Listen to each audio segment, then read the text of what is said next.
नमस्कार दोस्तों, स्वागत है आपका अनुराग की वाणी पर, जहां आज हम आपके लिए लेकर आए हैं एक दिलचस्प और डरावनी कहानी। आज की कहानी है एक अद्भुत और भयावह अनुभव की, जो एक वीर युवती और एक हवसी जिन्न के बीच की खौफनाक जंग को लेकर है। यह कहानी एक पुराने गांव की है, जहां की गुफा में एक हवसी जिन्न का निवास है। कहते हैं, जो भी उस गुफा में गया वो कभी वापस नहीं लौटा। गुफा के अंदर छुपा है एक खौफनाक रहस्य और गांव वाले उसकी आहट से दहशत में रहते हैं। लेकिन एक दिन प्रेम में डूबे एक युवती प्रिया और उसका प्रेमी राजेश गुफा के उस रहस्यमयी अंधेरे में कदम रखने का निर्णय लेते हैं। उनकी प्रेम कहानी एक खतरनाक यात्रा में बदल जाती है जब वे जिन्न के जाल में फंस जाते हैं। प्रिया की हिम्मत और बुद्धिमत्ता का सामना हवसी जिन्न की क्रूरता से होता है और उनकी इस जंग में कई रहस्यमय ताकतें भी सक्रिय हो जाती हैं। क्या प्रिया अपने प्रेमी को बचा पाएगी? क्या वह खुद को जिन्न की कैद से मुक्त कर पाएगी? इस अद्भुत और खौफनाक यात्रा की पूरी कहानी जानने के लिए जुड़े रहिए हमारे साथ। आइए शुरू करते हैं। पुराने और घने जंगलों के बीच एक छोटा सा गांव स्थित था, जहां हर कोना और हर सड़क पर एक अनकही कहानी छिपी हुई थी। गांव का नाम था सपनपुर और इसका वातावरण एक अजीब सी खामोशी और रहस्य से भरा हुआ था। घरों की छतें पुरानी और झुकी हुई थीं और सड़कों पर कदम रखते ही एक ठंडी हवा चलने लगती थी, जो गांव के अतीत की यादें ताजा कर देती थी। सपनपुर के चारों ओर ऊंचे ऊंचे वृक्ष थे, जो सूरज की किरणों को नर्म तरीके से झिलमिलाते हुए अंदर आते थे। लेकिन ये वृक्ष केवल एक सौम्य डाल के रूप में दिखाई देते थे, जबकि वास्तव में ये गांव को बाहरी दुनिया से अलग करते थे। गांव के बीचों बीच एक पुरानी गुफा थी, जिसे गांव वाले काला गुफा के नाम से जानते थे। ये गुफा इतनी गहरी और कड़ी थी कि गांव के लोग उसे देखने की हिम्मत नहीं जुटा पाते थे। गुफा के आसपास का क्षेत्र हमेशा काले बादलों से ढका रहता था और उस पर एक गहरी शांति का माहौल था। गांव के लोग मानते थे कि गुफा के अंदर एक अदृश्य शक्ति का निवास है, जो किसी भी अवांछित आगंतुक को कभी भी बाहर नहीं जाने देती। गुफा की दीवारें घने काले और गीले पत्थरों से बनी थी और उनके बीच में अजीब तरह की लकीरें और चिन्ह उकेरे हुए थे, जिन्हें किसी ने भी समझने की कोशिश नहीं की थी।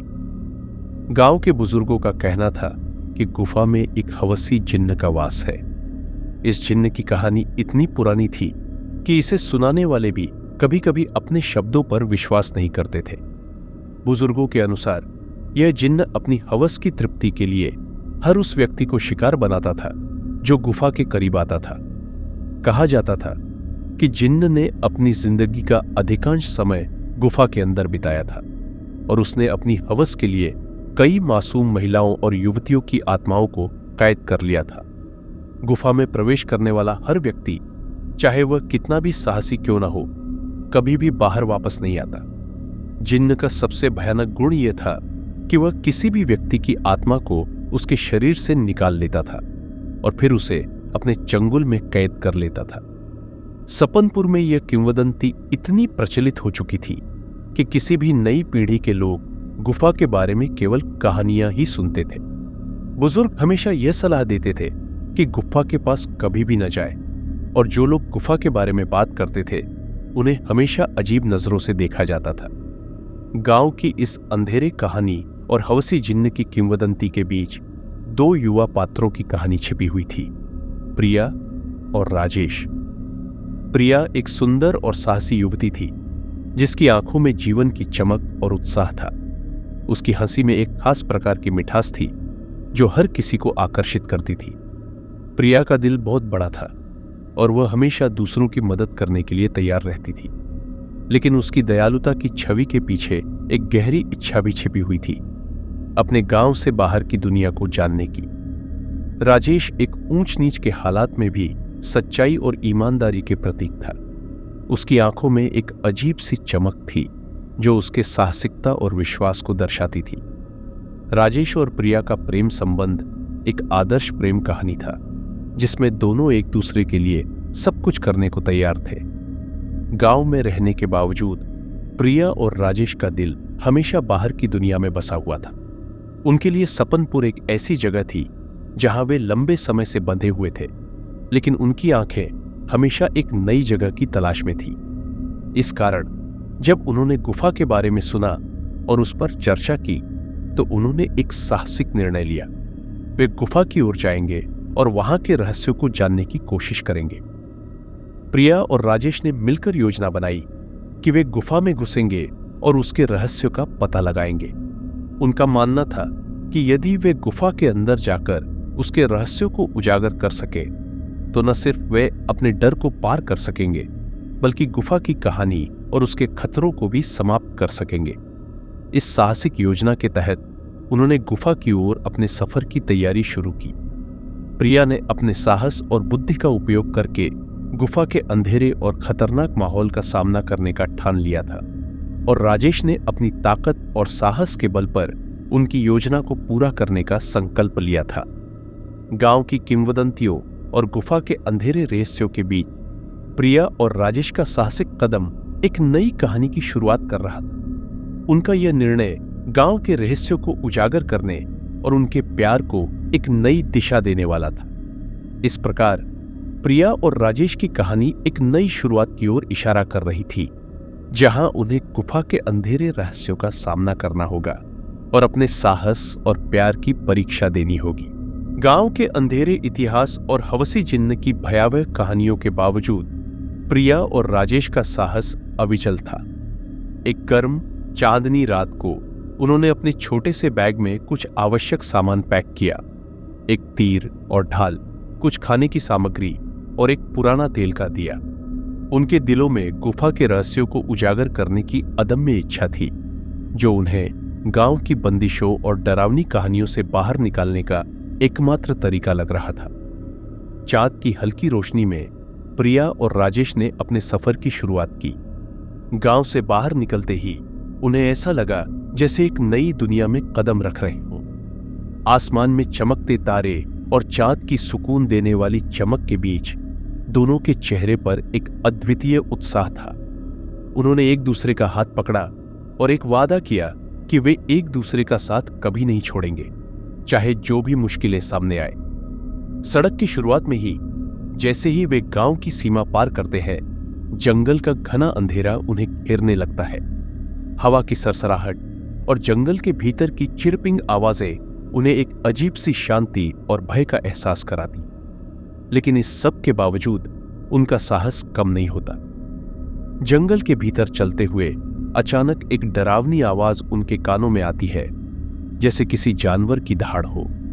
प्रिया की आंखें चौकसी से खुल जाती है और राजेश के चेहरे पर चिंता की लकीरें उभर आती है, लेकिन उन्होंने एक दूसरे की तरफ देखा और दिलासा देते हुए कहा, हम साथ हैं, हम इसे पार करेंगे। जंगल में गहरे प्रवेश करते हुए उन्हें कई जंगली जानवरों का सामना करना पड़ा। पहले एक चीता, फिर एक जंगली भालू का सामना करते हुए दोनों ने अपनी सारी ताकत और धैर्य का उपयोग किया। भालू के हमले को विफल करने के बाद प्रिया ने एक झाड़ी की ओर इशारा किया, जहां वे थोड़ी देर आराम करने का निर्णय लेते हैं। जंगल के भीतर उनकी यात्रा में हर कदम पर अजीब सी आवाजें और हर झाड़ी की ओर से उठती आवाजें उनके दिल की धड़कन को तेज कर देती है। लेकिन प्रिया और राजेश ने एक दूसरे का साथ न छोड़ने का वादा किया था, और इसी भरोसे के साथ वे एक दूसरे को समर्थन देते रहे। रात के गहरे अंधेरे में वे एक झरने के पास रुके और अपने साथी के साथ एक गर्म भोजन का आनंद लिया। जब सूरज की पहली किरणें जंगल की छांव से बाहर आनी शुरू होती है, प्रिया और राजेश को लगता है कि उनकी यात्रा का सबसे कठिन हिस्सा अब खत्म हो गया है। लेकिन उनकी आंखों के सामने गुफा का दर्शन अभी बाकी। जैसे ही वे गुफा के पास पहुंचे, उनके सामने एक विशाल और भयानक दृश्य खुला। गुफा की दीवारें काले गीले पत्थरों से बनी थीं, जिनकी सतह पर अजीब सी लकीरें और चिन्ह उकेरे हुए थे। गुफा का मुंह एक विशाल काले गड्ढे की तरह नजर आ रहा था और अंदर से एक ठंडी और अजीब सी हवा बाहर निकल रही थी। गुफा के सामने खड़े होकर प्रिया और राजेश ने देखा कि उसकी गहराई कितनी अंधेरी और रहस्यमयी थी। वहां की हवा में एक प्रकार की ठंडक और संतरास का एहसास हो रहा था। गुफा के अंदर की गहराई और अंधेरे ने उनकी आत्मा को छू लिया और उन्हें एक अजीब सा डर महसूस हुआ। राजेश ने प्रिया की ओर देखा और कहा, हमने यहां तक आकर अच्छा किया है, अब हमें इस अंधेरे का सामना करना होगा। प्रिया ने भी सिर झुकाकर सहमति दी और दोनों गुफा के अंदर प्रवेश करने के लिए तैयार हो गए। जैसे ही वे गुफा के अंदर गए, उनके कदमों की आवाज गुफा की दीवारों पर गूंजने लगी। गुफा के अंदर का वातावरण एकदम भयानक और रहस्यमयी था। दीवारों पर उकेरे हुए प्राचीन चिन्ह और लकीरें जैसे उन्हें किसी पुरानी शक्ति की कहानी सुना रही थी। गुफा की आंतरिक हवा में एक अजीब सी गंध थी, जैसे कि पुराने समय की बसी हुई आत्माओं की गंध हो। उनके कदम धीरे धीरे गुफा की गहराई में बढ़ रहे थे और हर कदम के साथ उनकी घबराहट और बढ़ती जा रही थी। गुफा के अंदर जाने के बाद वे एक विशाल हॉल में पहुंचते हैं, जहां की दीवारें और छत काले और चमकदार पत्थरों से बनी है। यहाँ की हवा ठंडी और भारी थी और चारों ओर गहरी चुप थी। यहाँ के वातावरण में एक अजीब सी ऊर्जा थी जो उन्हें डर और उत्सुकता का मिश्रित एहसास दे रही थी। प्रिया और राजेश ने एक दूसरे की ओर देखा और महसूस किया कि इस जगह में कुछ न कुछ अवश्य है। उनकी आंखों में एक नई चमक थी और उन्होंने एक दूसरे के साथ आगे बढ़ने का निर्णय किया। गुफा के अंधेरे और डरावने माहौल ने उनकी आत्मा को छू लिया और उन्होंने महसूस किया कि यह यात्रा केवल एक बाहरी साहसिक कदम नहीं, बल्कि एक आंतरिक यात्रा भी है। उनके साहस और प्रेम ने उन्हें यहां तक पहुंचाया था और अब वे अपने मार्ग पर आगे बढ़ने के लिए पूरी तरह तैयार थे। इस प्रकार प्रिया और राजेश की यात्रा का यह भाग समाप्त होता है, जहां उन्होंने गुफा के अंधेरे और रहस्यमयी माहौल का सामना किया। उनकी यात्रा का यह भाग एक नई चुनौती और रहस्य की शुरुआत का संकेत था और वे अब गुफा की गहराई में उतरने के लिए पूरी तरह तैयार थे। प्रिया और राजेश ने गुफा के अंदर कदम रखा और जैसे ही वे गुफा की गहराई में प्रवेश करते हैं, उनका सामना एक अजीब और डरावने माहौल से होता है। गुफा का आंतरिक हिस्सा पूरी तरह से काले और घने अंधेरे से भरा हुआ था। हर ओर एक ठंडी हवा चल रही थी, जो न केवल उनके शरीर को बल्कि उनके दिलों को भी ठंडक पहुंचा रही थी। गुफा की दीवारें बड़ी बड़ी चट्टानों से बनी थीं, जिनकी सतह पर काले और गहरे रंग की लकीरें उकेरी हुई थीं। ये लकीरें जैसे अजीब प्रकार की प्रतीकात्मकता को दर्शाती थी, जिनका अर्थ केवल वही जानता था जो गुफा के अंधेरे में बसा था। हर कदम पर गुफा की दीवारों से टकराकर उनकी आवाज गूंज रही थी, जो उनके मन में एक अजीब सी अनिश्चितता और भय पैदा कर रही थी। गुफा के भीतर कहीं दूर से एक अजीब सी गूंज सुनाई दे रही थी, जैसे कोई गहरा और रहस्यमयी स्वर गुफा के अंधेरे में गूंज रहा हो। गुफा के अंदर की हवा में एक गहरी गंध थी, जो सड़ी गली चीजों और गीले पत्थरों की थी। हर तरफ एक अजीब सी सन्नाटा और खामोशी थी, जो कभी कभी अचानक टूटकर एक भयावह आवाज का रूप ले लेती थी। प्रिया और राजेश धीरे धीरे गुफा के अंदर की ओर बढ़ते गए और जैसे ही वे गुफा के एक बड़े हॉल में पहुंचे, उन्हें महसूस हुआ कि यह जगह किसी अजीब शक्ति की उपस्थिति का संकेत दे रही थी। हॉल की दीवारें और छत बड़े बड़े काले पत्थरों से ढकी हुई थी और वहां की ठंडी और भारी हवा ने उनकी रूह को छू लिया। गुफा के अंदर चारों ओर एक अजीब सी चमक थी, जैसे कहीं दूर से एक अदृश्य स्रोत से प्रकाश आ रहा हो। यह चमक थोड़ी बहुत असहज और डरावनी थी, जैसे यह एक अजीब शक्ति की उपस्थिति का संकेत दे रही हो। गुफा के अंदर का अंधेरा इतना घना था कि उनकी आंखों को उसे पूरी तरह से समझने में मुश्किल हो रही थी। जैसे ही प्रिया और राजेश गुफा के एक विशाल हॉल में प्रवेश करते हैं, अचानक हॉल की दीवारों से एक अजीब सी ध्वनि उठती है, जैसे किसी के चलने की आवाज। प्रिया और राजेश की सांसें थम जाती है और उनकी आंखें चौकसी से खुल जाती है। अचानक एक अंधेरे कोने से एक आकृति उभरती है, जिसकी आंखों में एक अद्वितीय लालिमा और घृणा का संकेत होता है। यह आकृति एक हवसी जिन्न की थी, एक लंबा, काले और डरावना प्राणी, जिसकी आंखों में एक अनकही हवस और क्रूरता का भयानक संकेत था। जिन्न की त्वचा पर एक चमकदार काले रंग का आवरण था और उसकी आंखें जैसे जलती हुई अंगारों की तरह चमक रही थी। उसकी आवाज गुफा की गहराई में गूंज रही थी और उसकी मौजूदगी ने प्रिया और राजेश के दिलों में एक गहरी दहशत पैदा कर दी थी। जिन्न ने धीरे धीरे अपनी ओर कदम बढ़ाए और प्रिया और राजेश के चेहरे पर उसकी निगाहें जमी हुई थीं। उसके हाथों में एक अजीब सी शक्ति थी, जैसे वह किसी भी समय उन्हें अपनी हवस का शिकार बना सकता हो। जिन्न की आंखों की चमक और उसकी क्रूरता ने प्रिया और राजेश को एक अजीब सी स्थिति में डाल दिया। राजेश ने प्रिया को अपनी पीठ पर धकेलते हुए कहा, हम यहां से निकलना होगा।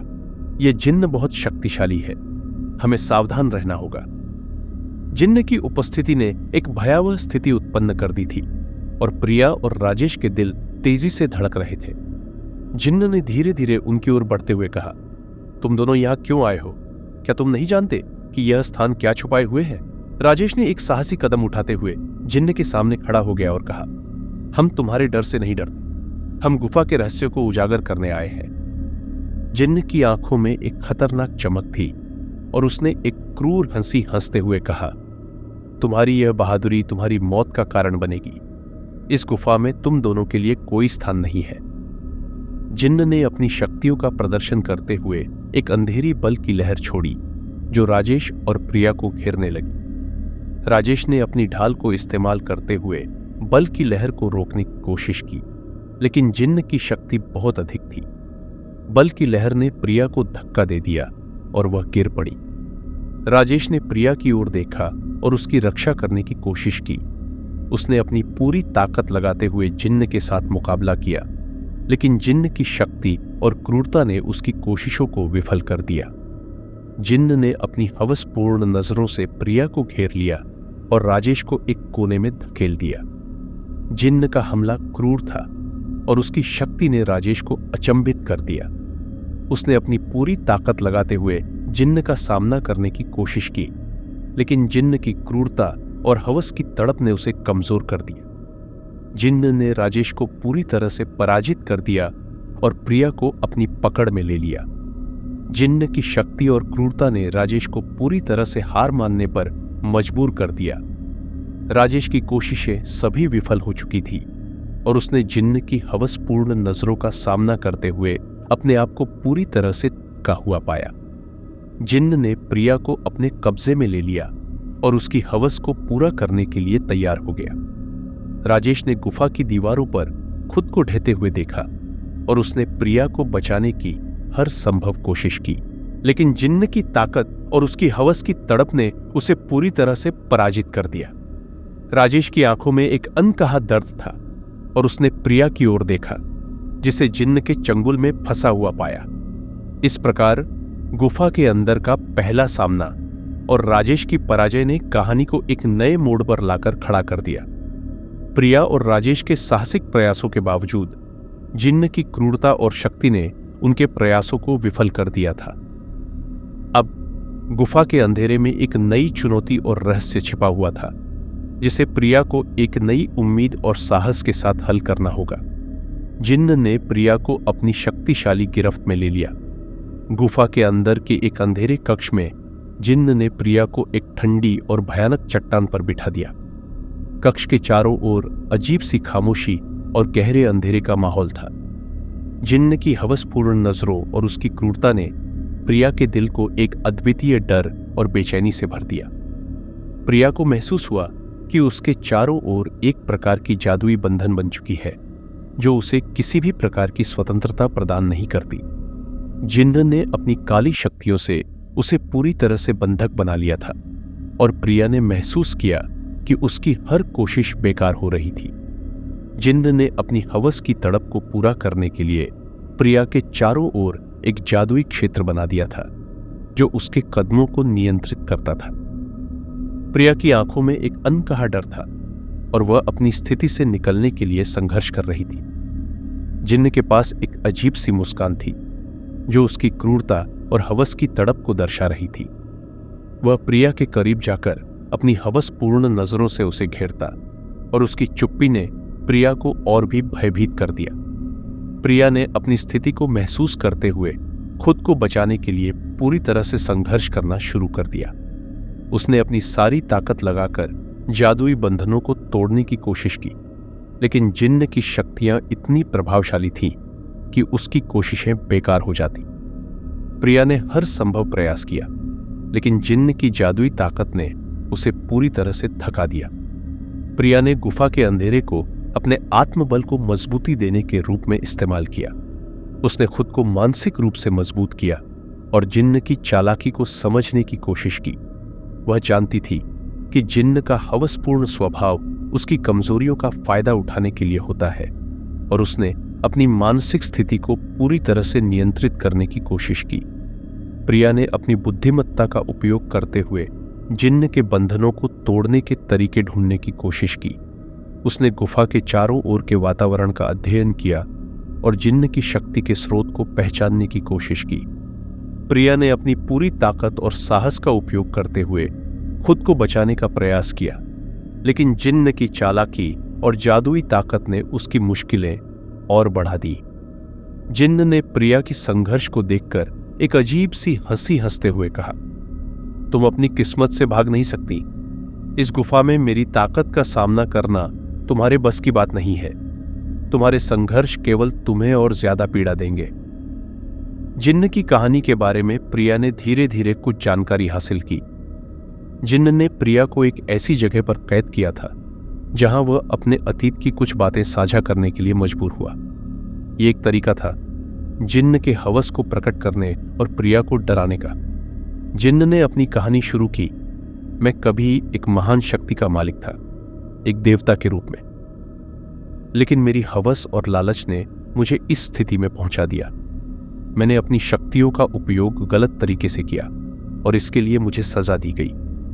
जिन्न ने बताया कि उसके पास एक बार स्वर्गीय शक्ति थी, लेकिन उसकी हवस और क्रूरता के कारण उसे पृथ्वी पर कैद कर दिया गया।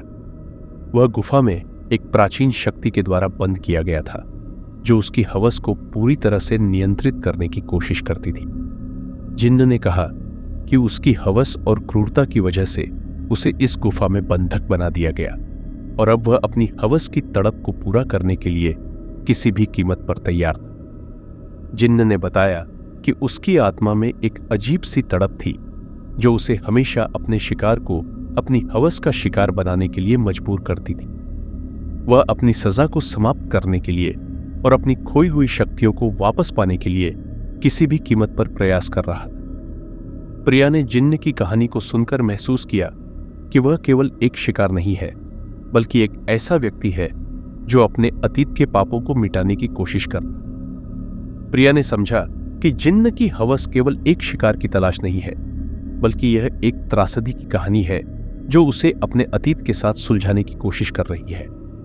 इस प्रकार प्रिया की कैद, उसकी संघर्ष और जिन्न की कहानी ने कहानी को एक गहरी और रहस्यमयी दिशा दी। प्रिया अब एक नई उम्मीद के साथ संघर्ष कर रही थी और जिन्न की कहानी ने उसे यह समझने में मदद की कि इस गुफा में केवल उसका भविष्य नहीं, बल्कि जिन्न की पूरी कथा भी छिपी हुई है। प्रिया की कैद के दौरान उसने अपनी स्थिति को समझते हुए हिम्मत नहीं हारी। उसने सोचा कि जिन्न की हवस केवल उसकी शक्ति का एक पहलू है और यदि वह उसकी कमजोरी को पहचान सके तो उसे हराना संभव हो सकता है।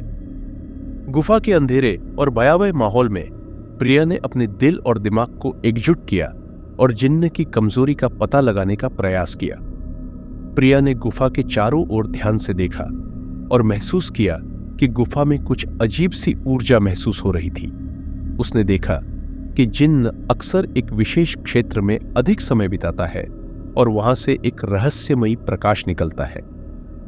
यह क्षेत्र गुफा के अंदर एक प्राचीन तंत्र मंत्र की पूजा स्थल जैसा दिखता था, जहां पर तंत्र मंत्र की कुछ अदृश्य शक्तियां महसूस हो रही थी। प्रिया ने समझा कि जिन्न की शक्ति शायद इसी पूजा स्थल से संबंधित हो सकती है। उसने गुफा के अन्य हिस्सों की तुलना में इस क्षेत्र की स्थिति और वातावरण को अधिक ध्यानपूर्वक विश्लेषण किया। उसने देखा कि जिन्न की ऊर्जा उस विशेष स्थल पर अधिक प्रभावी थी और यहां पर उसने ध्यान केंद्रित करने का निर्णय लिया। प्रिया ने महसूस किया कि गुफा में कुछ प्राचीन शक्तियां छिपी हुई हैं, जो जिन्न की शक्ति को नियंत्रित करती है। उसने गुफा के विभिन्न हिस्सों का अध्ययन किया और पाया कि वहां कई रहस्यमयी प्रतीक और तंत्र मंत्र के चिन्ह हैं, जो गुफा की दीवारों और छतों पर उकेरे गए थे। प्रिया ने उन प्रतीकों और तंत्र मंत्रों का अध्ययन करते हुए यह निष्कर्ष निकाला कि ये शक्तियां जिन्न की शक्तियों को नियंत्रित करने में सक्षम हो सकती है। उसने समझा कि यदि वह इन तंत्र मंत्रों का सही ढंग से उपयोग कर सके तो जिन्न को मात देने की योजना बनाई जा सकती है। प्रिया ने गुफा के तंत्र मंत्र और प्रतीकों के बारे में जानकारी एकत्र की और एक योजना बनाई कि वह कैसे इन शक्तियों का उपयोग करके जिन्न को मात दे सकती है। उसने समझा कि जिन्न की शक्ति एक विशेष तंत्र मंत्र से संबंधित हो सकती है और यदि वह इस तंत्र मंत्र को उलट सकती है तो जिन्न की ताकत को कमजोर किया जा सकता है। प्रिया ने गुफा के उस विशेष क्षेत्र में जाकर तंत्र मंत्र के चिन्हों को एकत्रित किया और उनकी पूजा विधियों का पालन करने की कोशिश की। उसने इन तंत्र मंत्रों को अपनी योजना में शामिल किया और जिन्न को मात देने के लिए एक योजना बनाई। प्रिया की योजना के दौरान उसने महसूस किया कि राजेश की आत्मा उसके चारों ओर मौजूद है।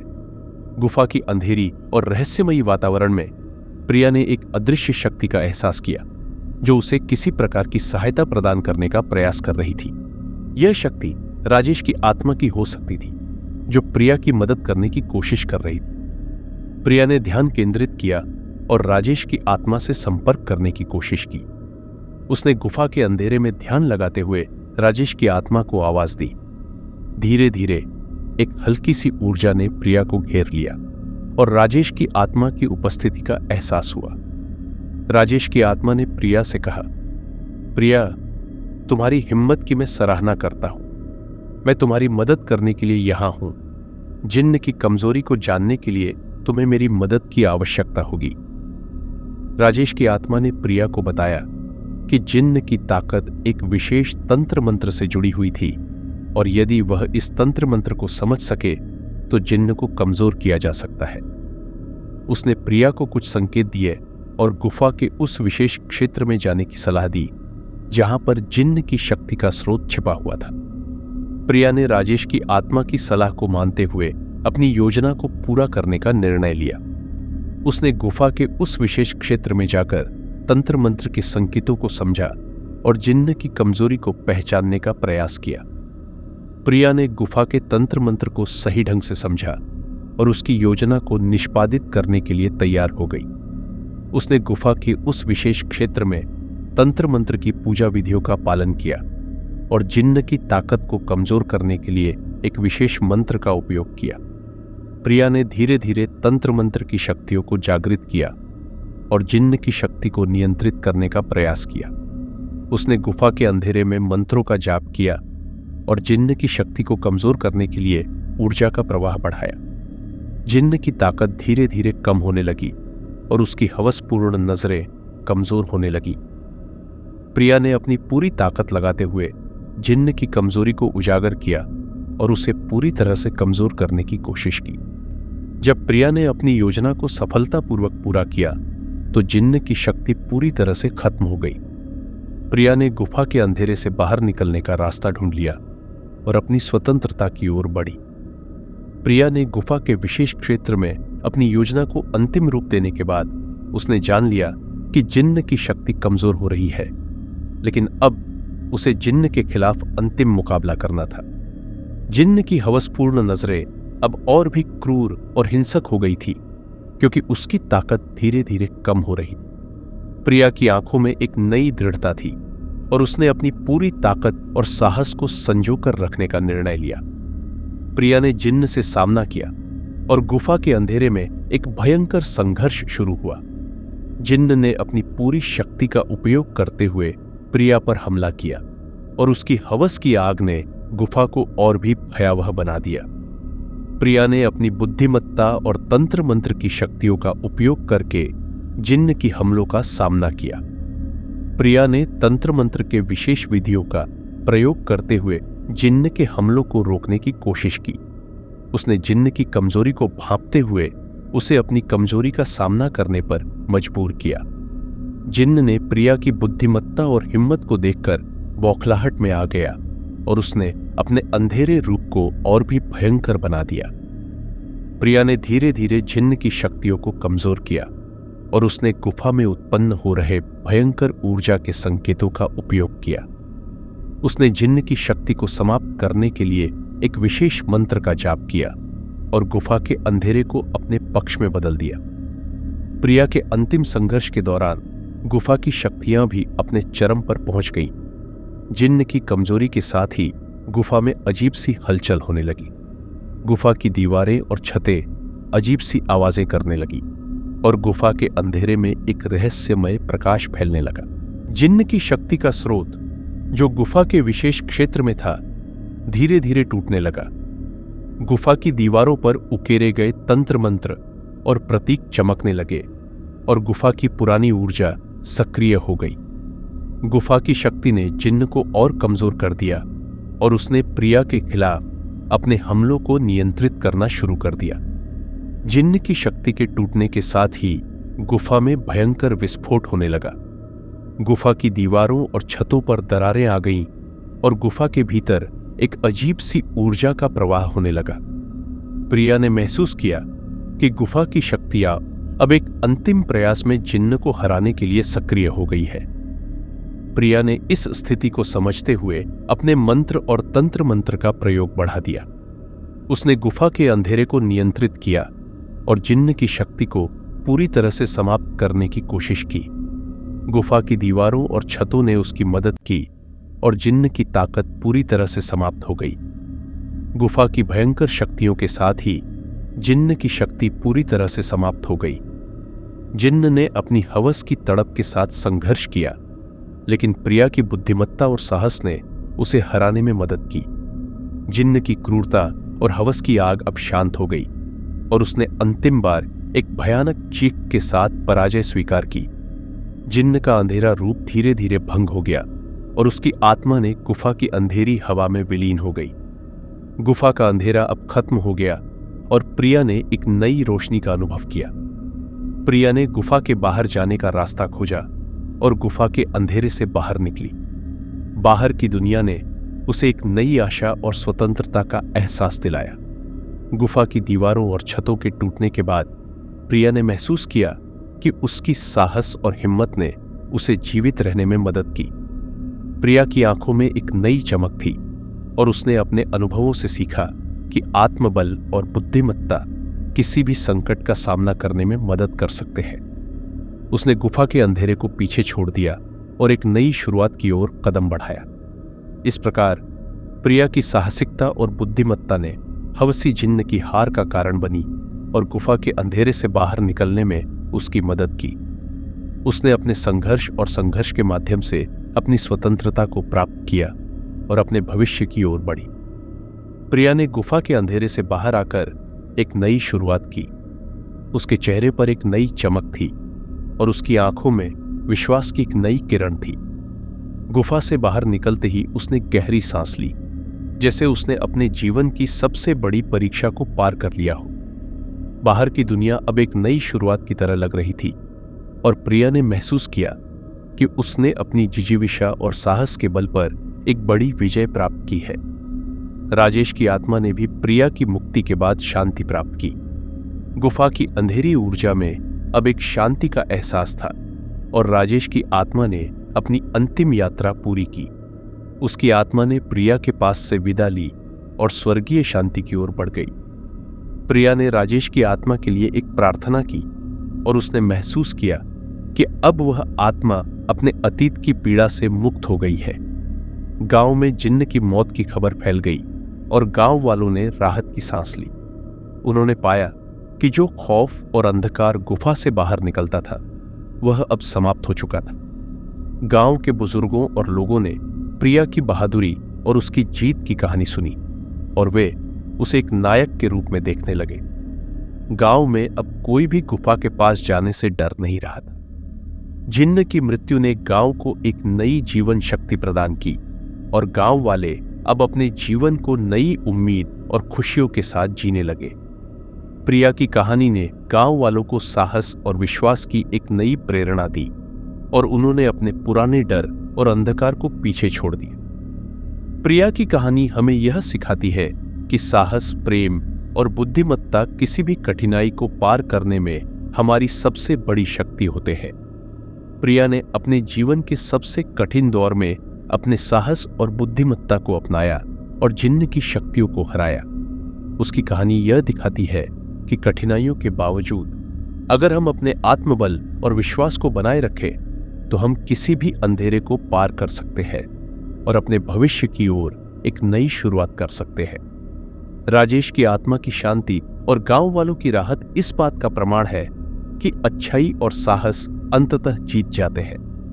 प्रेम और विश्वास ने प्रिया को उसकी यात्रा में मदद की और उसकी कहानी ने हमें यह सिखाया कि हमारे भीतर छुपी शक्ति और हिम्मत हमें किसी भी संकट का सामना करने में मदद कर सकती है। इस प्रकार प्रिया की कहानी एक प्रेरणादायक यात्रा है जो हमें साहस, बुद्धिमत्ता और प्रेम की महत्ता को समझाती है और बताती है कि सच्ची ताकत आत्मविश्वास और साहस में ही होती है। तो यहाँ खत्म होती है आज की पहली कहानी। चलिए सुनते हैं आज की दूसरी कहानी। रिया एक युवा और आधुनिक लड़की थी जो अपनी जिंदगी में नई ऊंचाइयां छूने के लिए हमेशा तत्पर रहती थी। उसने हाल ही में अपनी पढ़ाई पूरी की थी और अपने करियर में नई चुनौतियों का सामना करने के लिए तैयार थी। लेकिन उसके जीवन में एक कमी थी, रोमांस। रिया की उम्मीदें बहुत ऊंची थीं और वह अपने सपनों के राजकुमार की तलाश में थी। एक शाम जब उसने खुद को एक सुकून देने वाली चाय का कप पकड़े हुए अपने कमरे में आराम से बैठा देखा, तब उसे महसूस हुआ कि उसका दिल एक खास साथी की तलाश में है। आज के डिजिटल युग में प्यार और दोस्ती के लिए एक नई दिशा सामने आई है। डेटिंग ऐप्स ने कई लोगों को उनके जीवन साथी से मिलाने में मदद की है और रिया ने भी इस आधुनिक साधन का सहारा लेने का निर्णय लिया। उसने अपने स्मार्टफोन पर एक लोकप्रिय डेटिंग ऐप डाउनलोड किया जिसे उसने अपने दोस्तों से सुना था और जिस पर सकारात्मक समीक्षाएं मिली थी। साइन अप करने की प्रक्रिया ने उसे थोड़ा उत्सुक और थोड़ा नर्वस कर दिया था। ऐप की साइन अप स्क्रीन पर उसे अपनी कुछ बुनियादी जानकारी भरनी थी, जैसे कि उसका नाम, उम्र, पेशा और एक संक्षिप्त विवरण जो उसके व्यक्तित्व को दर्शाता था। रिया ने अपने बारे में लिखते समय ध्यान रखा कि उसकी बातों में आत्मसंवेदनशीलता और गर्मजोशी हो, ताकि सामने वाले को उसके व्यक्तित्व की सच्चाई का पता चल सके। उसने प्रोफाइल पिक्चर के रूप में एक खुशहाल और प्राकृतिक तस्वीर चुनी जिसमें वह अपने दोस्तों के साथ एक पार्टी में मुस्कुराती हुई नजर आ रही थी। इसके बाद उसने कुछ और चित्र अपलोड किए जो उसके विभिन्न रुचियों को दर्शाते थे। फोटोग्राफी, यात्रा और दोस्तों के साथ समय बिताना। रिया ने उम्मीद जताई कि उसकी प्रोफाइल देखकर लोग उसकी सच्चाई और उसके जीवन के प्रति उसके उत्साह को समझ सकेंगे। डेटिंग ऐप ने रिया को संभावित मैचों की एक लंबी सूची प्रदान की और उसने इनमें से कुछ प्रोफाइल पर ध्यान देना शुरू किया। सभी प्रोफाइल में कुछ न कुछ खासियत थी, लेकिन एक प्रोफाइल ने उसकी नजर को विशेष रूप से आकर्षित किया। प्रोफाइल का नाम था अमित और उसकी तस्वीरें देखकर रिया को पहली बार महसूस हुआ कि यह शायद वही हो सकता है जिसे वह खोज रही थी। अमित की प्रोफाइल पर एक शार्प और स्मार्ट तस्वीर थी जिसमें वह एक काले सूट में नजर आ रहा था और उसकी मुस्कान में आत्मविश्वास था। उसकी प्रोफाइल पर लिखा था कि वह एक सॉफ्टवेयर इंजीनियर है और उसे यात्रा करना, किताबें पढ़ना और ताजगी भरी बातचीत पसंद है। उसके बारे में पढ़ते हुए रिया को लगा कि अमित की रुचियां और उसकी प्रोफाइल का अंदाज उसके अपने पसंदीदा शौक से मेल खाते हैं। अमित की प्रोफाइल के बारे में एक और बात ने रिया को बहुत आकर्षित किया। उसके द्वारा साझा किए गए विचार और उसके जीवन के प्रति उसकी सकारात्मक दृष्टि। उसके संक्षिप्त विवरण में ऐसा कुछ था जो उसे बहुत प्रेरणादायक लगा।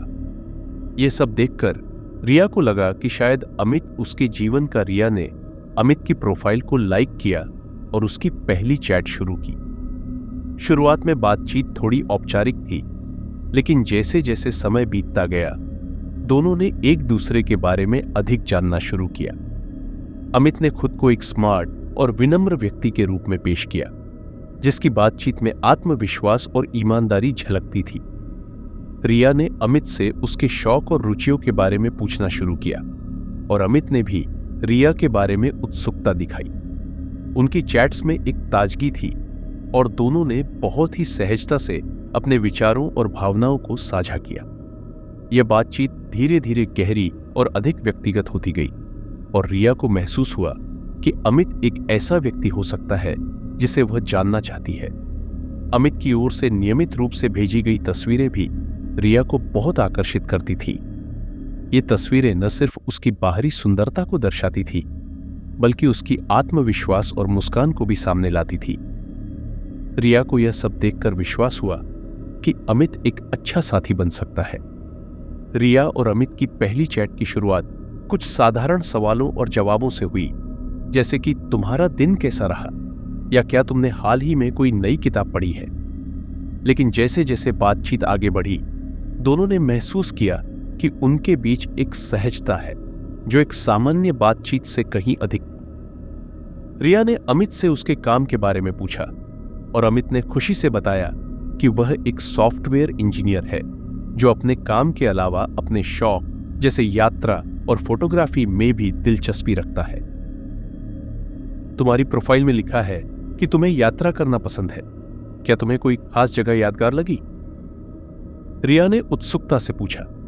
अमित ने जवाब दिया, हां, मुझे लेह लद्दाख की यात्रा बहुत यादगार लगी। वहां की प्राकृतिक सुंदरता और वहां का शांत माहौल अविस्मरणीय था। तुमने कभी ऐसा कोई स्थान देखा है? रिया ने इसका जवाब दिया, मैंने तो अभी तक समुद्र तटों पर ही समय बिताया है, लेकिन लेह लद्दाख की बात सुनकर मैं भी वहां जाना चाहूंगी। वहां की सुंदरता और शांत वातावरण की कल्पना ही रोमांचक है। इस तरह की बातचीत ने दोनों को एक दूसरे के विचारों और प्राथमिकताओं को जानने में मदद की। अमित ने रिया की टिप्पणियों पर सकारात्मक प्रतिक्रिया दी और उसके शौक और रुचियों की सराहना की। दोनों के बीच की बातचीत में एक सहजता थी जो दर्शाती थी कि वे एक दूसरे के विचारों को सम्मानित करते हैं और उनकी रुचियों का आदान प्रदान कर रहे हैं। जैसे जैसे बातचीत आगे बढ़ी, अमित ने अपनी तस्वीरें रिया के साथ साझा करनी शुरू की। पहले तो ये तस्वीरें सामान्य थीं। अमित एक कैजुअल ड्रेस में, एक किताब पढ़ते हुए या अपने दोस्तों के साथ हंसते हुए। लेकिन जल्द ही तस्वीरों का आदान प्रदान एक नए और व्यक्तिगत स्तर पर पहुंच गया। अमित ने अपनी कुछ तस्वीरें भेजी जिनमें वह विभिन्न स्थलों पर, जैसे कि एक खूबसूरत बाग में या एक ऐतिहासिक स्मारक के सामने खड़ा था। यह तस्वीर लेह लद्दाख की है। हमने इस स्थान पर एक शानदार सूर्यास्त देखा था। क्या तुम्हें लगता है कि तुम्हारी तस्वीरें भी इतनी खूबसूरत हो सकती हैं? अमित ने एक तस्वीर के साथ लिखा। रिया ने अमित की तस्वीरों की सराहना की और जवाब दिया, तुम्हारी तस्वीरें सचमुच शानदार है। यह लग रहा है कि तुम अपने जीवन का आनंद लेते हो और हर पल को पूरी तरह से जीते हो। मैं भी अपनी यात्रा की तस्वीरें साझा करना चाहूंगी। रिया ने अपनी तस्वीरें भेजी जिनमें वह एक समुद्र तट पर घूमती हुई दिख रही थी और एक किफायती कैफे में दोस्तों के साथ समय बिताते हुए नजर आ रही थी। अमित ने उसकी तस्वीरों पर सकारात्मक प्रतिक्रिया दी और कहा, तुम्हारी तस्वीरें बहुत जीवंत और खुशहाल लग रही हैं। लगता है कि तुम अपने जीवन का पूरा आनंद लेती हो। तस्वीरों का आदान प्रदान उनके बीच एक और कनेक्शन स्थापित करने का एक तरीका बन गया। अमित की तस्वीरों ने उसे एक आत्मविश्वासी और रोचक व्यक्ति के रूप में प्रस्तुत किया, जबकि रिया की तस्वीरों ने उसकी खुशमिजाजी और खुलापन दर्शाया।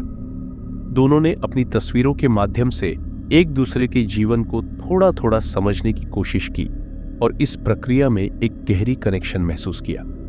जैसे जैसे बातचीत चलती रही, रिया और अमित के बीच आपसी समझ और दोस्ती गहरी होती गई। वे अपनी अपनी जिंदगी के व्यक्तिगत पहलुओं को साझा करने लगे, जैसे कि रिया की किताबों में रुचि और अमित की फोटोग्राफी के प्रति प्यार। उनकी बातचीत में हंसी ठिठोली और गंभीर विचारों का संतुलन था, जो दर्शाता था कि दोनों एक दूसरे को समझने की कोशिश कर रहे हैं। एक दिन अमित ने अपने पसंदीदा लेखक के बारे में बात की और पूछा, क्या तुम्हारा कोई पसंदीदा लेखक है? मुझे हमेशा से अच्छा लगता है कि लोग अपने पसंदीदा लेखक के बारे में बात करें। रिया ने जवाब दिया, मुझे हरकीरत सिंह की किताबें बहुत पसंद है। उनके लेखन में एक गहराई और संवेदनशीलता है जो मुझे बहुत प्रभावित करती। तुम्हारे पसंदीदा लेखक कौन है?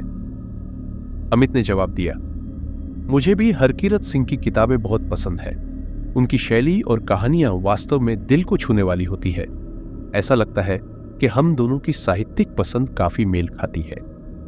इस प्रकार के संवाद ने दोनों के बीच एक गहरी समझ विकसित की। वे न केवल अपने शौक और रुचियों पर चर्चा कर रहे थे, बल्कि अपने व्यक्तिगत अनुभवों और भावनाओं को भी साझा कर रहे थे। यह बातचीत धीरे धीरे एक गहरे दोस्ती की ओर बढ़ रही थी, जिसमें एक दूसरे के प्रति सम्मान और समझ का भाव था। अमित की ओर से भेजे गए संदेश और तस्वीरों के माध्यम से रिया ने महसूस किया कि अमित एक ऐसा व्यक्ति है जो न केवल आत्मविश्वासी और आकर्षक है, बल्कि एक संवेदनशील और सोचने वाला भी है। इसके विपरीत रिया की खुली और ईमानदार बातें अमित को आकर्षित करती थी और उसकी खुशी और ऊर्जा ने उसे प्रभावित किया। जैसे जैसे रिया और अमित के बीच चैटिंग का सिलसिला आगे बढ़ा, उनके बीच की दोस्ती और भी गहरी होती गई। उन्होंने एक दूसरे के जीवन के विभिन्न पहलुओं को समझा और अपने व्यक्तिगत विचारों को साझा किया।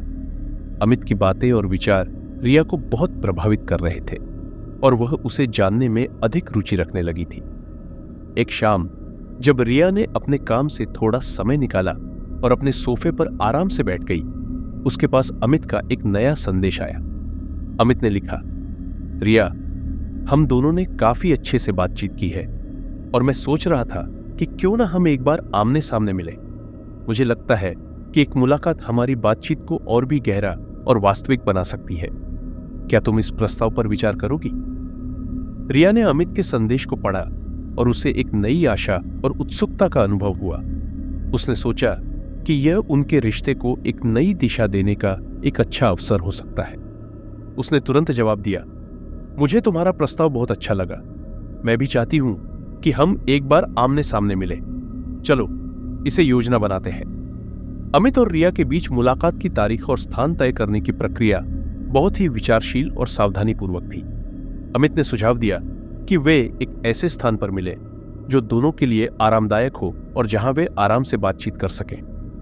उसने एक लोकप्रिय कैफे का नाम प्रस्तावित किया जो शहर के एक खूबसूरत हिस्से में स्थित था और जहां एक शांत और आरामदायक माहौल था। कैसे होगा अगर हम अगले शनिवार को शाम 6 बजे मिले? अमित ने सुझाव दिया। मैंने शहर के सुंदर कैफे सेरेनिटी का सोचा है। वहां की एम्बियंस बहुत ही सुकून भरी है और यहाँ का कॉफी भी बहुत अच्छा है। रिया ने इसके लिए अपनी सहमति दी और जवाब दिया, अरे ये जगह बहुत अच्छी लगती है। मैंने सुना है कि वहां का माहौल बहुत अच्छा होता है। शनिवार शाम 6 बजे बिल्कुल सही रहेगा। मैं बहुत उत्साहित हूं।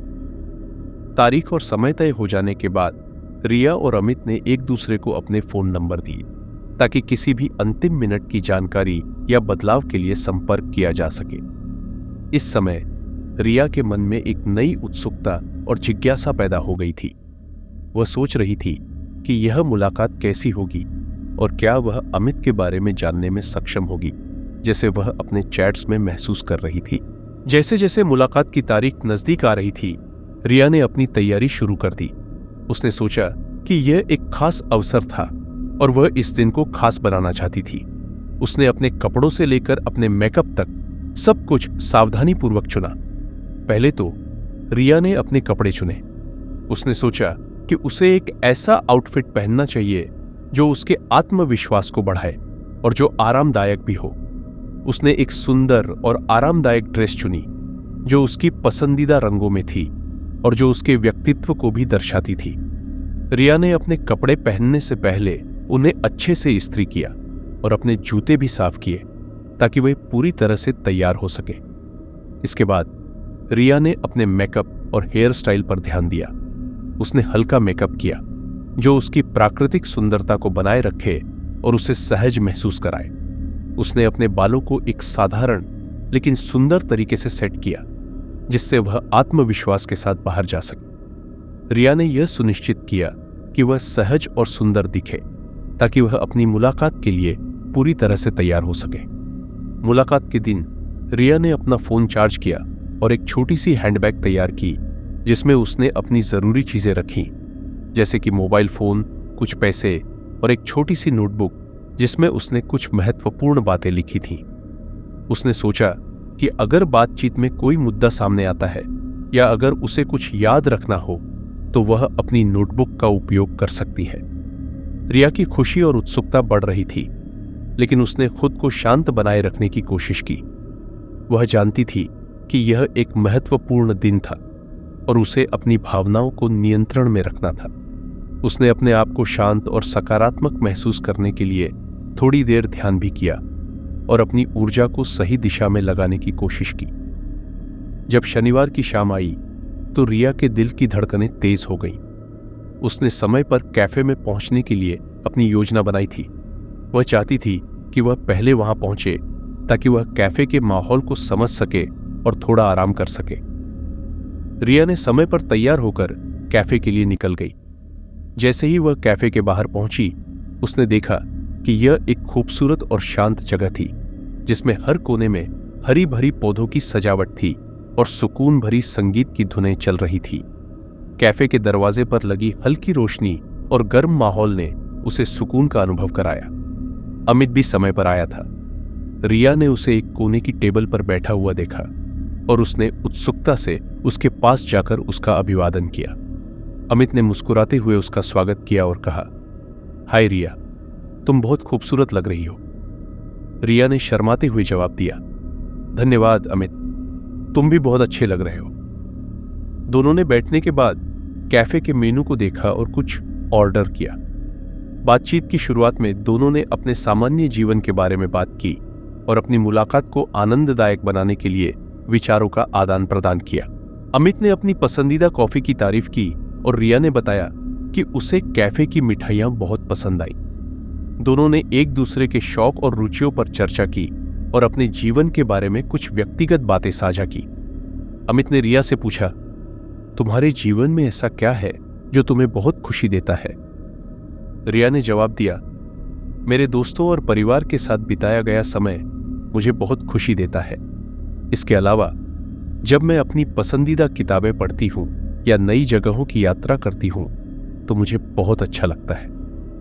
अमित ने भी अपनी जिंदगी के सुखद अनुभवों को साझा किया और बताया कि उसे अपनी फोटोग्राफी और यात्रा की आत्मसंतोषजनक गतिविधियां बहुत पसंद है। इस मुलाकात ने रिया और अमित के बीच के रिश्ते को एक नया आयाम दिया। दोनों ने महसूस किया कि उनकी बातचीत और साझा किए गए अनुभव उनके रिश्ते को और भी गहरा और मजबूत बना रहे थे।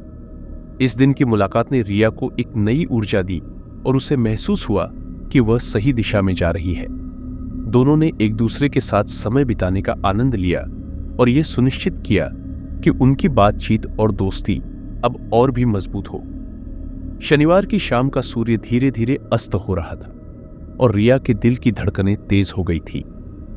आज का दिन उनके लिए खास था क्योंकि वह पहली बार अमित से आमने सामने मिलने जा रही थी। उसने समय पर तैयार होकर कैफे के लिए निकलने की योजना बनाई थी, लेकिन उसके अंदर एक हल्की सी बेचैनी भी थी। वह चाहती थी कि मुलाकात बहुत अच्छी हो और उसकी अपेक्षाएं पूरी हो। रिया ने अपनी कार से कैफे की ओर रवाना होने के बाद एक समय पर कैफे के लिए निकलने का सोचा। शहर के भीड़-भाड़ भरे इलाकों से निकलते हुए रिया ने देखा कि कैफे की ओर बढ़ते हुए रास्ता धीरे धीरे सुनसान और पेड़ पौधों से घिरा हुआ हो गया था। उसने सोचा कि शायद यह कैफे एक शांत और खूबसूरत स्थान पर स्थित है जो शहर की भागदौड़ से दूर है। जब रिया ने कैफे के पास पहुंचने के लिए अपना गाड़ी पार्क की तो उसने देखा कि वह जगह अपेक्षाकृत पुरानी और थोड़ी अलग थी। कैफे के बाहर का माहौल तो बहुत ही सुंदर और गर्मजोशी से भरा हुआ था, लेकिन उसका इंटीरियर्स थोड़ा अजीब लग रहा था। रिया ने खुद को आश्वस्त किया कि यह शायद पुराने ढंग से सजाया गया हो और इसे एक खास वातावरण देने के लिए किया गया हो। कैफे के दरवाजे पर पहुंचते ही रिया ने महसूस किया कि वहां का माहौल कुछ अजीब था। दरवाजा खुलते ही एक हल्की ठंडी हवा ने उसका स्वागत किया और उसके कदमों की आवाजें एक खाली गूंज में बदल गई।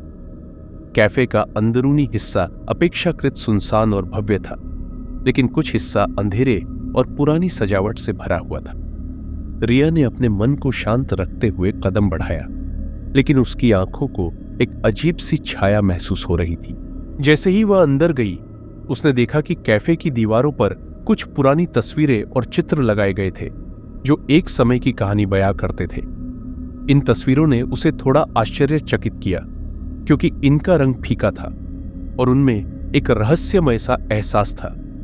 उसकी निगाहें इन तस्वीरों पर टिकी रही और उसने महसूस किया कि कुछ तस्वीरों में लोगों की आंखें उसकी ओर देख रही थीं, जो उसे अजीब लग रहा था। घर के अंदर घुसते ही उसे कुछ अजीब आवाजें सुनाई देने लगी। ये आवाजें धीरे धीरे गूंजती हुई सी लग रही थी, जैसे कि कहीं दूर से आ रही हो।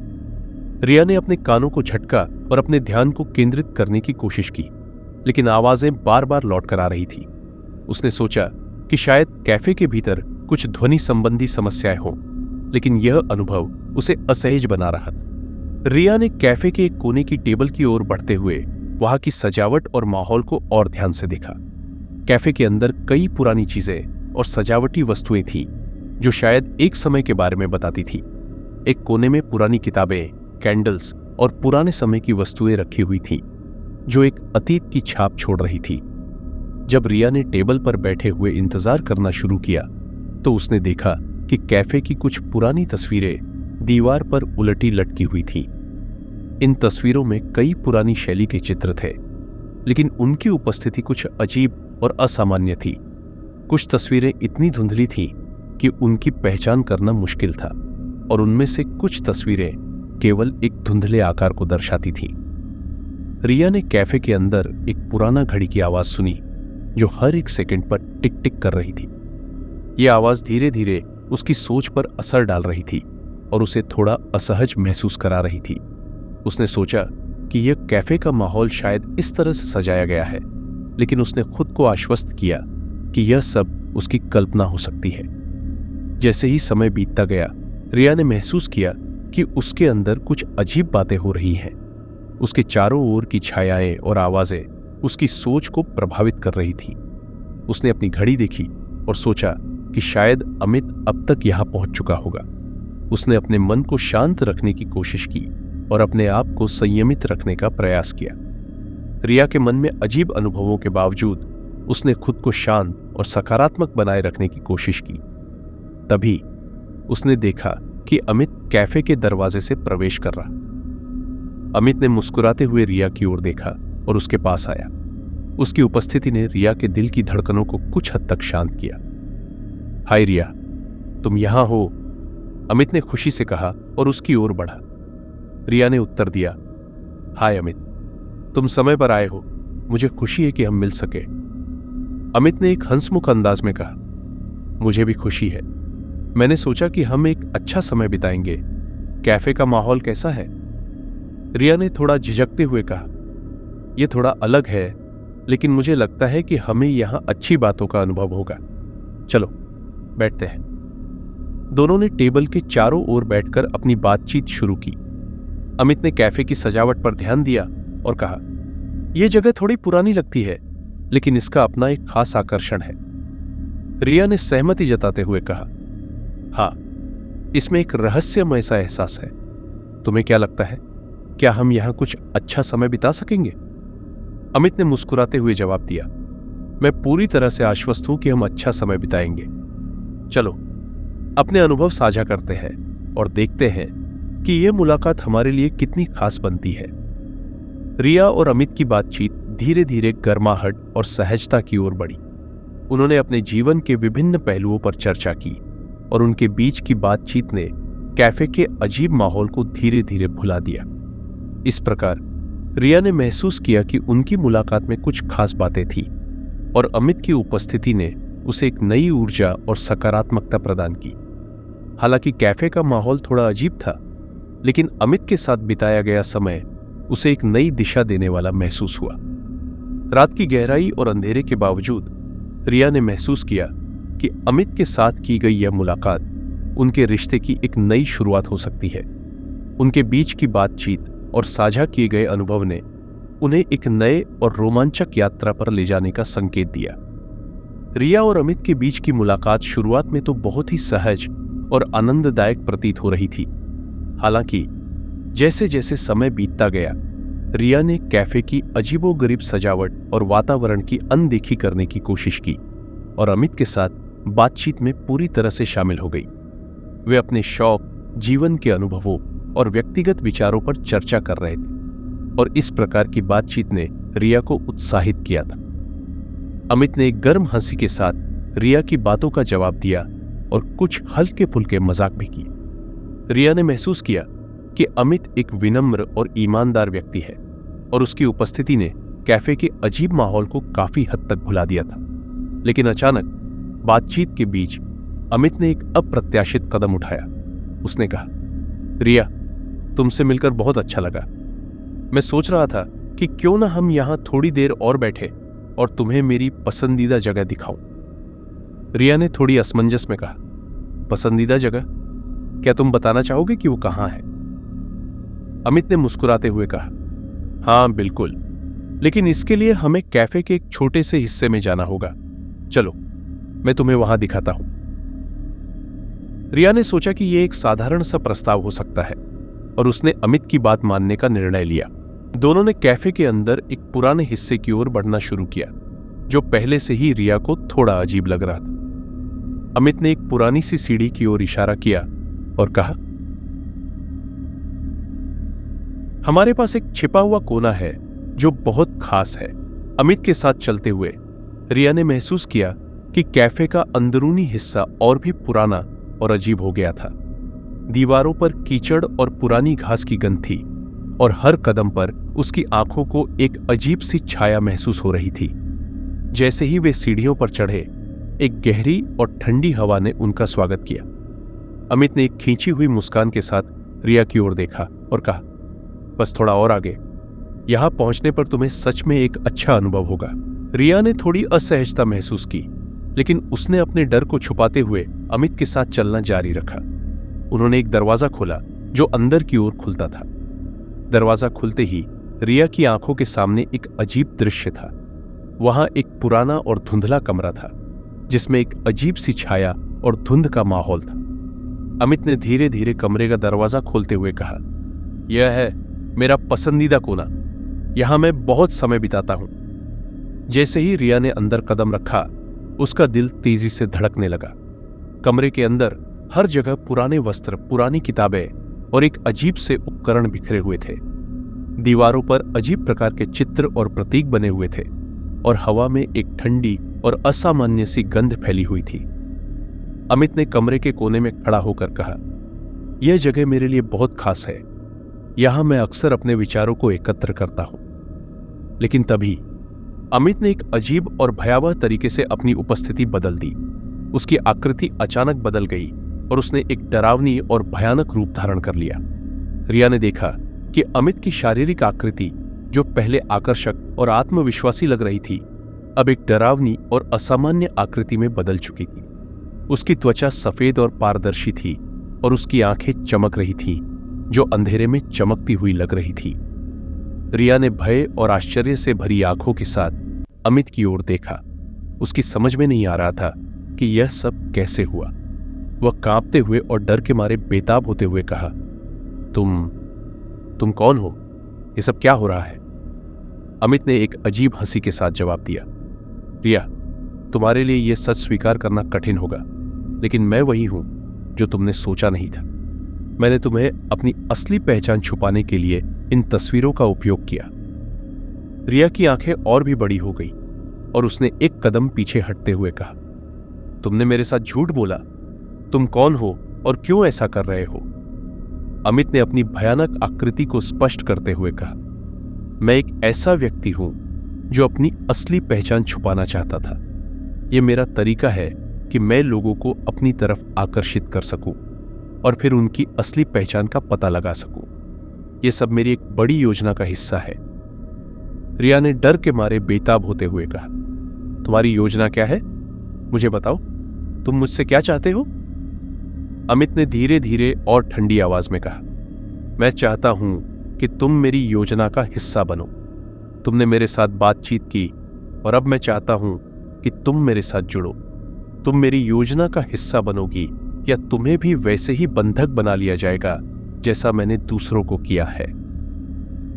रिया की आंखें आंसुओं से भर गई और उसने अपनी पूरी ताकत लगाते हुए कहा, मैं तुम्हारी योजना का हिस्सा नहीं बन सकती। मैं तुम्हारी मदद नहीं कर सकती। अमित ने अपनी भयानक हंसी के साथ कहा, तुम्हारी बातों से मुझे कोई फर्क नहीं पड़ता। अब तुम्हें मेरी योजना का हिस्सा बनना ही होगा। इस बीच रिया ने अपनी दिमागी शक्ति को एकत्र किया और उस कमरे से बाहर निकलने की योजना बनाई। उसने अपने पास पड़े एक पुराने उपकरण को उठाया और अमित के ऊपर फेंक दिया, जिससे वह कुछ समय के लिए चौंका और रिया को मौका मिला। रिया ने तेजी से कमरे से बाहर निकलते हुए सीढ़ियों से नीचे भागने की कोशिश की। उसकी धड़कनें तेजी से चल रही थी और उसने हर संभव प्रयास किया कि वह अमित की पकड़ से बच सके।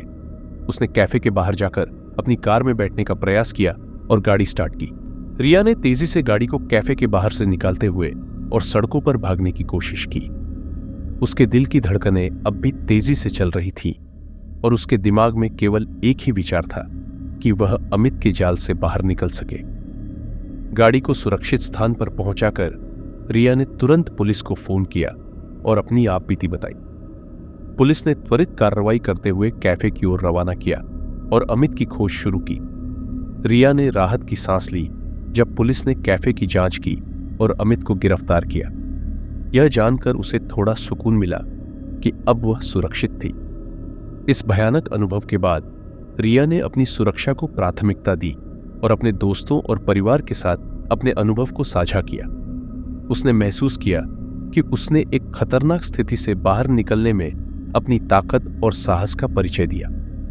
अमित की असली पहचान और उसकी डरावनी योजना के खुलासे ने रिया के लिए एक गंभीर सबक सिखाया। उसने सीखा कि कभी भी किसी के साथ पूरी तरह से भरोसा नहीं करना चाहिए और अपनी सुरक्षा को हमेशा प्राथमिकता देनी चाहिए। रिया ने इस कठिन अनुभव से निकलने के बाद अपनी जिंदगी को नई दिशा देने का निर्णय लिया। उसने अपने जीवन में आगे बढ़ते हुए अपने अनुभव को दूसरों के साथ साझा किया और एक जागरूकता अभियान शुरू किया ताकि लोग ऐसे खतरनाक व्यक्तियों से सतर्क रह सकें। रिया ने जैसे ही अमित की डरावनी वास्तविकता का सामना किया, उसका दिल तेजी से धड़कने लगा। उसने महसूस किया कि अमित सिर्फ एक भयावह आकृति नहीं, बल्कि एक बहुत ही खतरनाक व्यक्ति है जो उसकी जिंदगी को तबाह करने पर तुला हुआ है। अमित की ठंडी हंसी और उसकी भयानक योजना ने रिया को एक गहरी दहशत में डाल दिया था। अमित ने रिया को एक खौफनाक मुस्कान के साथ घेर लिया और कहा, तुम्हें अब मेरी योजना का हिस्सा बनना ही होगा। अगर तुमने मेरी बात नहीं मानी तो मैं तुम्हें यहां से बाहर नहीं जाने दूंगा। तुम एक बार फिर से मेरी कैद में फंसोगी। रिया ने डर और घबराहट से भरी आंखों से अमित की ओर देखा। उसके मन में सवाल उठने लगे, क्या वह सच में इस खतरनाक स्थिति से बाहर निकल पाएगी? उसने सोचा कि अमित की धमकियां केवल डराने के लिए है, लेकिन जब उसने देखा कि अमित का व्यवहार और उसकी उपस्थिति कितनी असामान्य और खतरनाक थी, तो उसने समझा कि यह एक गंभीर मामला है। अमित ने रिया को और अधिक डराते हुए कहा, तुम्हारी हर कोशिश मुझे और भी मजेदार लगेगी। तुम यहां से बाहर जाने की कोशिश करो, लेकिन याद रखो, मैं तुम्हें हर कदम पर देख रहा हूं। इस धमकी ने रिया की हिम्मत को और भी तौला। उसने महसूस किया कि अब उसे अपनी जान की सुरक्षा के लिए पूरी तरह से तैयार रहना होगा। अमित की धमकियां और उसकी भयानक उपस्थिति ने उसे एक नई जद्दोजहद में डाल दिया था, जिसमें उसे न केवल अपनी सुरक्षा सुनिश्चित करनी थी, बल्कि अमित के जाल से बाहर भी निकलना था। रिया ने अमित की धमकियों को एक गंभीर चेतावनी के रूप में लिया और उसने तुरंत अपनी स्थिति की गंभीरता को समझा। उसने सोचा, केवल भय और घबराहट के साथ वह इस स्थिति से बाहर नहीं निकल सकती। उसे एक ठोस योजना बनानी होगी जो उसे अमित की पकड़ से बाहर निकाल सके। रिया ने कमरे की चारों ओर निगाह दौड़ाई और ध्यान से सोचा कि कौन कौन सी चीजें उसे अपनी योजना में मदद कर सकती हैं। कमरे में एक पुराना लकड़ी का अलमारी था जो ढंका हुआ था और उसकी एक पुरानी चाबी लगी हुई थी। रिया ने महसूस किया कि यह चाबी शायद किसी महत्वपूर्ण चीज को खोल सकती है। उसने उस चाबी को छुपा लिया और देखा कि क्या वह किसी उपयोगी वस्तु को खोज सकती है। उसने कमरे की अन्य चीजों की जांच की और एक पुरानी किताब पाई जिसमें कुछ अजीब और असामान्य प्रतीक बने हुए थे। उसने किताब को ध्यान से पढ़ा और देखा कि इसमें कुछ सुरंगों और गुप्त रास्तों का वर्णन था। रिया ने तुरंत समझा कि ये सुरंगें और रास्ते शायद उसे कमरे से बाहर निकलने का मौका दे सकते हैं। रिया ने सोचा कि अगर वह इन सुरंगों का उपयोग कर सकती है तो शायद वह अमित की पकड़ से बाहर निकलने में सफल हो सकती है। उसने कमरे में एक योजना बनाई और सोचा कि सबसे पहले उसे इन सुरंगों और गुप्त रास्तों को खोजने की कोशिश करनी चाहिए। रिया ने अपनी योजना के अनुसार कमरे में छिपे हुए सुरंगों और रास्तों की खोज शुरू की। उसने किताब में दिए गए संकेतों को ध्यान में रखते हुए अलमारी की जांच की और उसके अंदर एक छुपा हुआ पैनल पाया। उसने पैनल को धीरे धीरे खोला और देखा कि इसके पीछे एक सुरंग थी जो कमरे के नीचे की ओर जाती थी। उसने धीरे धीरे सुरंग में प्रवेश किया और देखा कि सुरंग अंधेरी और संकीर्ण थी, लेकिन यह उसे अमित की पकड़ से बाहर निकालने की उम्मीद देती थी। उसने मन ही मन यह तय किया कि उसे जल्द से जल्द इस सुरंग से बाहर निकलना होगा और खुद को सुरक्षित करना होगा। जैसे ही रिया सुरंग में आगे बढ़ी, उसने देखा कि सुरंग में कई बाधाएं और चुनौतियां थी। सुरंग में जगह जगह पर अंधेरे कोनों और बाधाओं ने उसकी राह को कठिन बना दिया था। उसने धीरे धीरे और सतर्कता के साथ सुरंग में आगे बढ़ना शुरू किया। अचानक सुरंग के अंदर एक स्थान पर उसने महसूस किया कि सुरंग में पानी भर गया।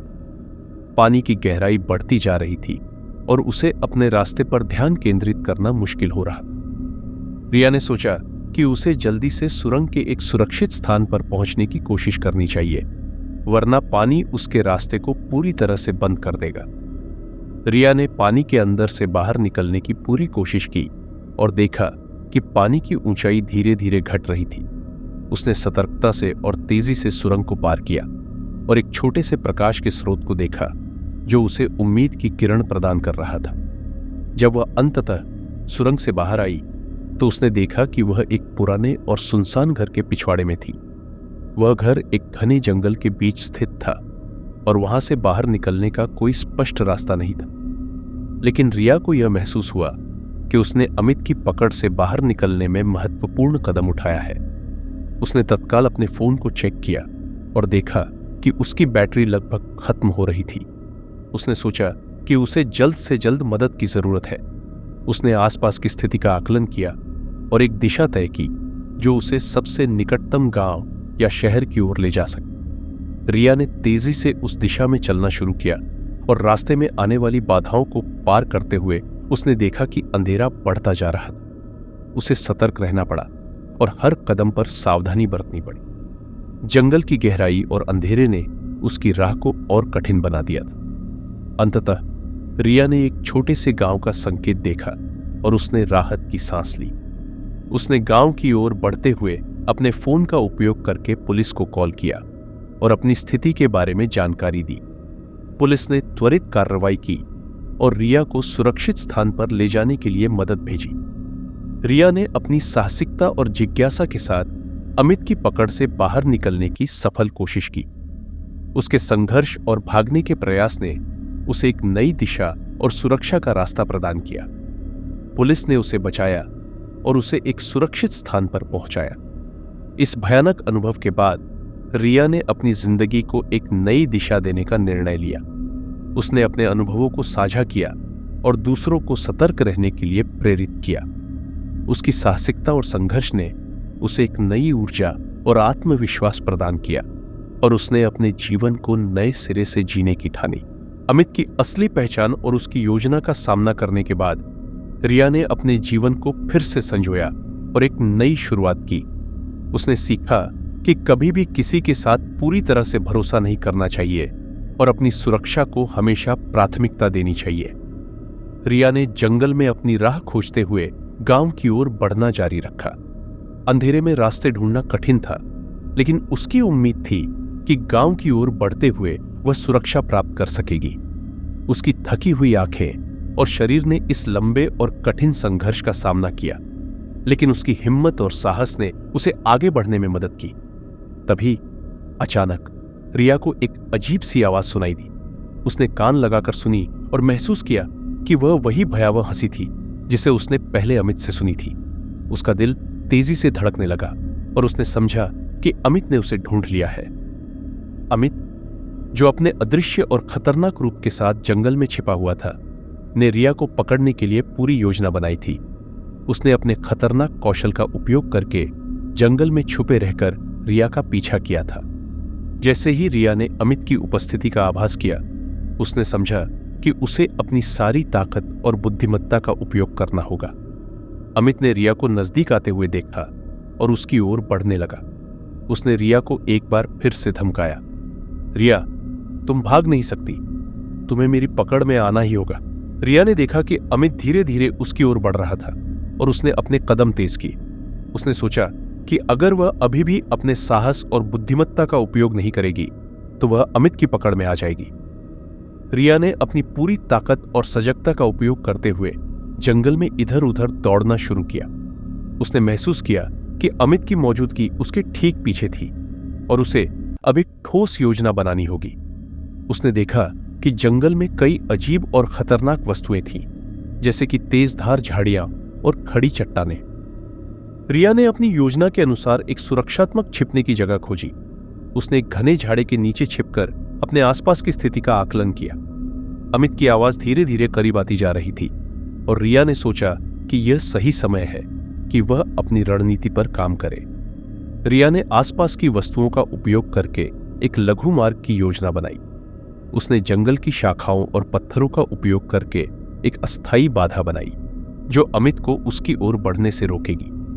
उसने एक मार्ग को ब्लॉक करने के लिए कुछ चट्टानों को इकट्ठा किया और एक छोटे से छुपे हुए रास्ते की ओर बढ़ी। अमित ने रिया की चालाकी को भांपते हुए और उसकी योजना को समझते हुए उसकी ओर बढ़ना शुरू किया, लेकिन रिया ने अपनी बुद्धिमत्ता का उपयोग करते हुए अमित के लिए एक और बाधा तैयार की। उसने कुछ गहरे गड्ढों को ढक दिया और अमित को एक खतरनाक स्थिति में डाल दिया। अमित ने रिया की योजना के प्रभाव को महसूस किया और उसकी पकड़ से बाहर निकलने की कोशिश की। उसने अपनी तेज तर्रार चाल को बढ़ाया और रिया के पीछे तेजी से दौड़ा। रिया ने देखा कि अमित की उपस्थिति लगातार नजदीक हो रही थी और उसने सोचा कि उसे अब कुछ और साहसिक कदम उठाने होंगे। रिया ने एक छोटी सी चट्टान पर चढ़ने का प्रयास किया जिससे वह अमित की निगाहों से छुप सके। उसने वहां से दूर की ओर देखा और पाया कि एक पुराना पुल है जो जंगल को पार करता है। उसने सोचा कि यह पुल उसे अमित से सुरक्षित स्थान पर ले जा सकता है। जैसे ही रिया ने पुल की ओर बढ़ने का प्रयास किया, उसने देखा कि पुल पुराना और कमजोर था, लेकिन उसे इसका उपयोग करने का एकमात्र विकल्प दिख रहा था। उसने चुपचाप पुल पर चलने का निर्णय लिया और अपनी गति को तेज किया। अमित ने रिया के पुल पर जाने की कोशिश को देखा और तेजी से उसकी ओर बढ़ा। रिया ने अपनी पूरी ताकत लगाते हुए पुल को पार किया और दूसरी ओर पहुंचने की कोशिश की, लेकिन जैसे ही वह पुल के बीच में पहुंची, अमित ने उसे रोकने के लिए एक और धमकी दी। अमित ने आवाज दी, रिया, तुम कहीं भी भाग नहीं सकती, तुम्हें मेरे सामने आना ही होगा। रिया ने पुल के दूसरे छोर पर पहुंचने के बाद वहां से नीचे उतरने की कोशिश की, लेकिन अमित की उपस्थिति अब उसकी ओर बढ़ रही थी। रिया ने देखा कि अमित अब उसके बहुत करीब था और उसे एक अंतिम प्रयास करने की जरूरत थी। अमित ने पुल को पार करते हुए और रिया के पास पहुंचते हुए कहा, तुम्हारी चालाकी और बुद्धिमत्ता की तारीफ करनी होगी, लेकिन अब तुम्हारे पास कोई रास्ता नहीं है। रिया ने पूरी ताकत और साहस के साथ एक आखिरी कोशिश की। उसने पुल के एक हिस्से को हटा दिया और अमित के रास्ते में एक और बाधा बनाई। इस दौरान उसने अपनी गति को तेज किया और एक सुरक्षित स्थान की ओर भागने लगी। रिया ने अपने साहस और बुद्धिमत्ता का उपयोग करते हुए अमित की पकड़ से बचने की पूरी कोशिश की। उसने हर चुनौती का सामना किया और अपनी योजना के अनुसार कदम उठाए। हालांकि अमित ने उसे एक बार फिर से खतरनाक स्थिति में डालने की कोशिश की, लेकिन रिया की दृढ़ता और हिम्मत ने उसे एक नई राह खोजने में मदद की। अंततः रिया ने अपने संघर्ष और प्रयासों से अमित की पकड़ से बाहर निकलने में सफलता प्राप्त की। उसने महसूस किया कि उसकी बुद्धिमत्ता, साहस और स्थिरता ने उसे इस कठिन स्थिति से बाहर निकाला। रिया की संघर्ष की यह चरम स्थिति एक महत्वपूर्ण सबक का प्रतीक थी। उसके साहस, बुद्धिमत्ता और निरंतर प्रयास ने उसे अपने लक्ष्य को प्राप्त करने में मदद की। उसने इस कठिन अनुभव से सीखते हुए अपने जीवन को एक नई दिशा दी और भविष्य के लिए तैयार होने का संकल्प लिया। अमित की अंतिम कोशिशों के बावजूद रिया ने अपने साहस और बुद्धिमत्ता का उपयोग करते हुए उसकी पकड़ से बाहर निकलने में सफलता प्राप्त की। पुल के पार जाकर रिया ने एक सुरक्षित स्थान पर पहुंचने की पूरी कोशिश की और उसकी जान को खतरे में डालने वाले अमित की पकड़ से वह पूरी तरह से मुक्त हो गई। अमित ने अपनी योजना को निष्फल होते हुए देखा और रिया को अपनी निगाहों से गुम होते हुए देखा। उसकी खतरनाक उपस्थिति और धमकियां अब केवल यादों में बदल गई थीं। पुलिस ने अमित को पकड़ने के लिए त्वरित कार्रवाई की और उसे जंगल में एक छिपे हुए स्थान से गिरफ्तार कर लिया। अमित की गिरफ्तारी ने रिया के लिए एक राहत की सांस दी और उसकी सुरक्षा सुनिश्चित की। अमित की हार ने यह साबित किया कि साहस और बुद्धिमत्ता के बल पर किसी भी कठिनाई का सामना किया जा सकता है। रिया ने अपनी पूरी ताकत और सजगता का उपयोग करके अमित के जाल को तोड़ दिया और अपनी जान की सुरक्षा की। पुलिस की मदद से अमित की गिरफ्तारी ने उसे और अन्य लोगों को सुरक्षा प्रदान की। अमित की गिरफ्तारी के बाद रिया को सुरक्षित स्थान पर ले जाया गया। पुलिस ने उसकी सुरक्षा सुनिश्चित की और उसके स्वास्थ्य की पूरी देखभाल की। रिया ने इस कठिन अनुभव से बाहर निकलने के बाद एक नई शुरुआत की और अपने जीवन को सामान्य स्थिति में लौटाने का प्रयास किया। रिया ने अपनी सुरक्षा और मानसिक स्थिति को पुनः स्थापित करने के लिए एक समय की जरूरत महसूस की। उसने अपने परिवार और दोस्तों के साथ समय बिताया और उन्हें अपनी कहानी बताई। इसके साथ ही उसने अपने अनुभव को साझा करते हुए अन्य लोगों को सतर्क रहने की सलाह दी और जागरूकता फैलाने का निर्णय लिया। रिया ने अपनी मानसिक स्थिति को सुधारने के लिए काउंसलिंग और थेरेपी का सहारा लिया। यह प्रक्रिया ने उसे अपने अनुभव को स्वीकार करने और उससे बाहर निकलने में मदद की। उसने महसूस किया कि यह अनुभव उसके जीवन का एक महत्वपूर्ण हिस्सा था, जिसने उसे साहस और आत्मविश्वास प्रदान किया। रिया की कहानी एक महत्वपूर्ण सीख का प्रतीक है। साहस, बुद्धिमत्ता और संकल्प के बल पर किसी भी संकट का सामना किया जा सकता है। उसने एक खतरनाक स्थिति से बाहर निकलने के लिए अपनी पूरी ताकत और रणनीति का उपयोग किया और अपनी जान की सुरक्षा की। अमित की हार और गिरफ्तारी ने रिया को सुरक्षा और राहत प्रदान की। उसने अपने जीवन को नए सिरे से जीने का निर्णय लिया और इस कठिन अनुभव को एक सबक के रूप में स्वीकार किया। रिया ने अपनी जीवन यात्रा को आगे बढ़ाने के लिए नई ऊर्जा और आत्मविश्वास के साथ कदम बढ़ाए। इस अनुभव के बाद रिया ने अपने जीवन को एक नई दिशा दी और दूसरों को अपनी कहानी से प्रेरित किया।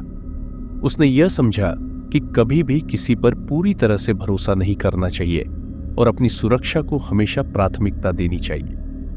रिया की कहानी का निष्कर्ष यह है कि कठिनाइयों का सामना करते हुए भी हम अपने साहस और बुद्धिमत्ता के बल पर अपनी चुनौतियों को पार कर सकते हैं। उसकी संघर्ष और सफलता ने साबित किया कि जीवन में चाहे कितनी भी कठिनाइयां क्यों न हो, सही निर्णय और सकारात्मक सोच के साथ हम किसी भी संकट से बाहर निकल सकते हैं। इस प्रकार रिया का जीवन अब सुरक्षित और सामान्य स्थिति में लौट आया है और उसके अनुभव की यादें उसे हमेशा साहस और संकल्प का प्रतीक बनी रहेंगी।